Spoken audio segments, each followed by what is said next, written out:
Bonjour, dans la vidéo qui suit, je vais vous parler des bambous, de leur histoire, de leur réimplantation en Europe et de plein d'autres choses encore. Les bambous ne sont ni des arbres, ni des arbustes, mais des herbes. Ainsi, on peut dire qu'il y a une comparaison, un rapport entre le blé, le gazon, l'orge, etc., la plupart des graminées et le bambou, bien qu'il ait des tailles parfois considérables, puisque les plus hauts bambous vont jusqu'à une vingtaine de mètres. Donc, le bambou est bien une graminée.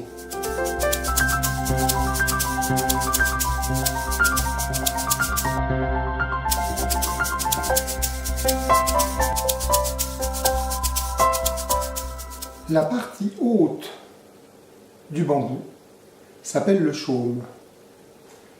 La partie basse, donc ce qui s'apparente aux racines dans les autres plantes, s'appelle les rhizomes. Et les rhizomes font donc sous la terre des réseaux, ils peuvent aller très loin, notamment dans le cas des bambous traçants. Nous en parlerons un peu plus tard.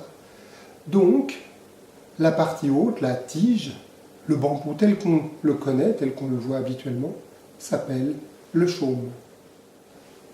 On peut trouver deux grandes catégories de bambous.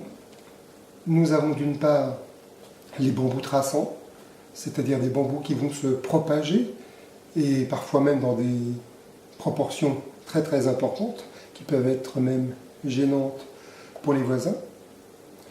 En fait, dans ce type de bambou, les rhizomes vont se déplacer parfois très loin sous la terre, de 4, 5, 6 mètres depuis le pied du bambou, et tout à coup ils vont refaire une pousse 6 mètres plus loin. A contrario, les bambous cespiteux vont rester en bosquet, c'est-à-dire que les rhizomes vont tourner autour du pied principal sans s'en écarter davantage. Donc les deux grandes catégories, les bambous traçants qui vont donc faire des petites forêts ou des haies de manière très facile, et les bambous cespiteux qui, eux, vont rester en bosquet.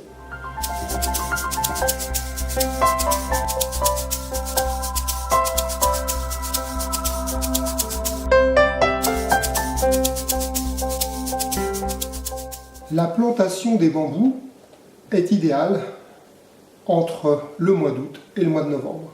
En effet, à cette période-là, la plupart des chaumes ont déjà grandi, et donc nous ne risquons pas de détruire, d'abîmer de jeunes pousses. Et donc, la terre est encore chaude, le bambou se plaira davantage. Évidemment, il lui faudra de l'eau au départ pour pouvoir grandir. Néanmoins, si l'on prend un bambou en conteneur, en pot donc, il est possible de le planter à n'importe quelle saison de l'année, un peu comme un arbre ou comme un arbuste, tel qu'on peut les voir de manière plus traditionnelle. Je vous remercie d'avoir suivi cette vidéo. Je vous donne rendez-vous très bientôt pour davantage d'informations sur la culture du bambou. Au revoir.